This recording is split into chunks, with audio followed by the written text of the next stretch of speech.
Bom, todo mundo que mexe um pouquinho com espiritualidade, que tem mínimos conceitos, né, sobre o assunto, sabe que quando a gente fala de morte, a morte se aplica somente ao corpo e que a alma, imortal, continua existindo.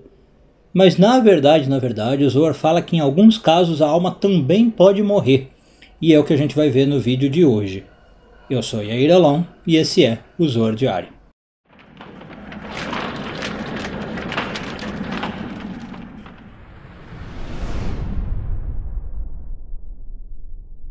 Essa semana continuamos a ler a porção de Aharei Mot, que está sendo lida junto, com Kedoshim. Vamos focar nos parágrafos 20 e 21 do Zohar. O Zohar conta para nós, ou relembra para nós, né, a história de dois personagens muito interessantes, Nadav e Abihu, filhos de Arão, ou seja, sacerdotes, né? Os filhos de Arão são sacerdotes.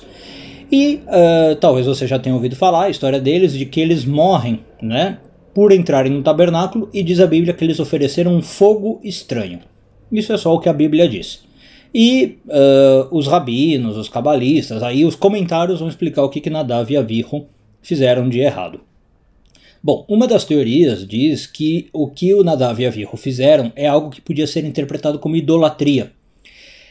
E sendo assim, para a idolatria, o Zohar lembra para nós que esse é um dos pecados considerados muito graves, né, do ponto de vista legislativo.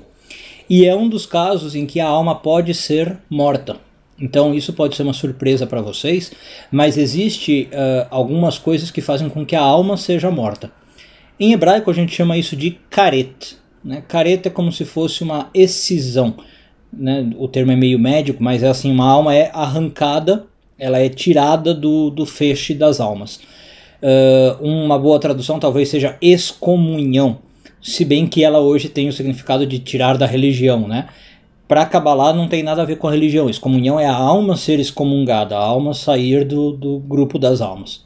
Muito bem, então, por exemplo, a idolatria é um desses casos em que a alma poderia ser morta, a alma poderia ser aniquilada.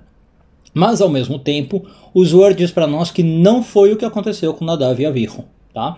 Então, na verdade, o Zohar está rejeitando a hipótese de que eles fizeram alguma coisa idólatra. E como é que ele sabe disso? Ele se baseia nos versículos, né, da Bíblia.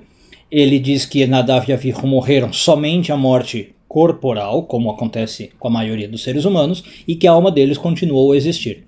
Mais especificamente, ele diz que isso é sabido porque quando nasce uma personagem chamada Pinhas, a Bíblia descreve o nascimento deles, e as iniciais, né, das letras usadas em hebraico para escrever esse versículo formam um nome ligado a Nadav e Abihu.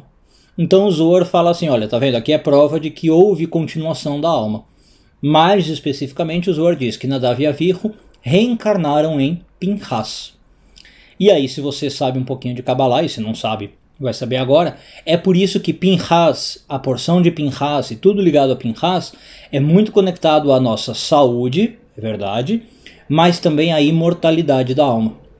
Então, dentro da Kabbalah, por exemplo, é costume você carregar a porção de Pinhas do Zohar, ou ler de vez em quando, se você sabe, né, hebraico, aramaico, a porção de Pinhas do Zohar, porque isso ajuda a dar energia vital para a nossa alma. Do mesmo jeito que aconteceu com Nadav e Abihu, que então tiveram apenas a morte corporal, mas a alma ficou garantida que continuaria a existir, como deve acontecer. Então, daí vem toda essa simbologia, digamos assim, ao redor de Pinhas, né, que foi, então, nos ensina o Zohar, sucessor de reencarnação de Nadav e Abihu. Um bom dia a todos e tudo de bom.